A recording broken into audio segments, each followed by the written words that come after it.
Hello viewers, வாங்க சாப்பிட்லாம். இன்றைக்கி என்ன சமையல்னு பார்க்கலாமா? இன்றைக்கி வந்து கேரட்டு பொரியல், பெங்களூர் கத்திரிக்காய், அதாவது சௌச்சௌ கூட்டு பண்ண போகிறோம். பிகினர்ஸ்க்கு ரொம்ப யூஸ்ஃபுல்லாக இருக்கும். மஸ்ட்டும் ஹாஸ்டலில் தங்கி படிக்கிறவங்க, வேலை பார்க்குறவங்களுக்கு வந்து ரொம்ப யூஸ்ஃபுல்லாக இருக்கும். நம்ம சேனலை சப்ஸ்கிரைப் பண்ணிவிட்டு அப்புறம் இந்த வீடியோவை பாருங்கள்.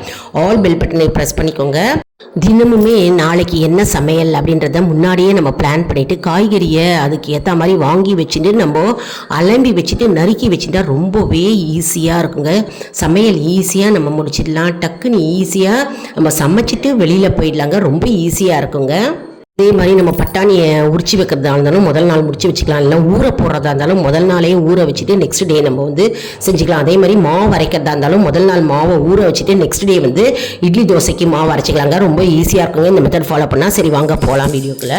இப்போ கேரட்டை நல்லா வாஷ் பண்ணி நல்லா ஸ்கொயராக இந்த மாதிரி நறுக்கி வச்சுக்கோங்க. சீரகம் போட்டுருக்கோம் 1 ஸ்பூன். உப்பு வந்து தேவையான அளவு போட்டுக்கணும். அப்புறம் வாண்டியில் 1 ஸ்பூன் எண்ணெய் விட்டுட்டு கடுகு, உளுத்தம்பருப்பு, மிளகாய் வற்றல் போட்டுட்டு பெருங்காயத்தை போட்டுக்கணுங்க.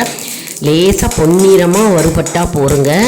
கோல்டன் ப்ரௌன் கலரில் வரணுங்க. ரொம்ப டார்க்காக வரக்கூடாது. லேசாக வறுத்துக்கலாம். எண்ணெயெலாம் நிறையா தேவை கிடையாதுங்க. அதுக்கப்புறம் நறுக்கி வச்ச கேரட்டு, உப்பு, பெருங்காயம் போட்டிருக்கோம் இல்லையா, சீரகம், அதை தூக்கி போட்டு நம்ம ஒரு பிரட்டி மூடி போட்டு மூட போகிறோம். அப்போது நல்லா வெந்துருங்க மூடி போட்டு. ஏன்னா அதுலேயே வந்து வாட்டர் இருக்குது இல்லையா, உப்புலேயே வாட்டர் இருக்கா, நல்லா ஈஸியாக வெந்துடும். அப்புறம் ஒரு மிக்சியில் வந்து பச்சை மிளகா, மிளகு, சீரகம் போட்டுட்டு கருவேப்பிலையை போட்டுட்டு பொட்டுக்கடலையை போட்டுட்டு நம்ம அரைச்சி விட்டுக்கிறோம். இது வந்து சௌச்சௌ கூட்டுக்கு நம்ம அரைச்சி விட்டுக்கிறோம். பாருங்கள், இதை வந்து நம்ம போட்டுருக்கோம். போட்டு இப்போ மிக்சியை வந்து நம்ம ஒரு சுற்றிட்டு தேங்காய் போட்டுக்கிறோங்க. போட்டுட்டு மிக்சியை ஒரு சுற்றிக்கிறோம். சுற்றினோடனே நல்லா அரைப்பட்ட உடனே நம்ம வந்து எடுத்து இந்த பாருங்க கருவேப்பிலை போட்டுருக்கோம். போட்டுட்டு நல்லா அரைக்கணும். ஏன்னா கருவேப்பிலை போட்டாக்க வந்து எல்லாம் ஒத்தாப்பில் இருக்கும், எல்லாரும் சாப்பிடுவாங்க. இல்லைன்னா கருவேப்பிலையை எடுத்து தூக்கி போட்டுருவாங்க.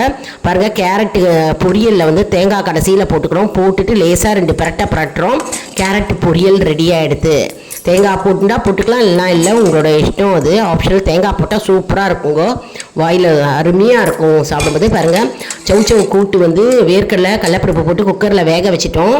இதை வந்து நம்ம மஞ்சப்பொடி போட்டு அப்புறம் பெருங்காயம் போட்டு அப்புறம் உப்பு போட்டு நம்ம வந்து இதை வந்து அரைச்சி விட்ட விழுதை இதில் போட்டுட்டு நம்ம ஒரு கொதிக்க வைக்க போகிறோங்க. குக்கரில் வேக வச்சுக்கலாம். அரைச்சி விட்ட விழுது போட்டுறோம். அதாவது மிளகு, சீரகம் விழுது இல்லையா, அரைச்சி விட்டது, அதை தூக்கி போட்டுக்கிறோம். போட்டு ஒரு கொதித்த உடனே நம்ம வந்து கருவேப்பிலையை கிள்ளி போட்டுக்கிறோம்.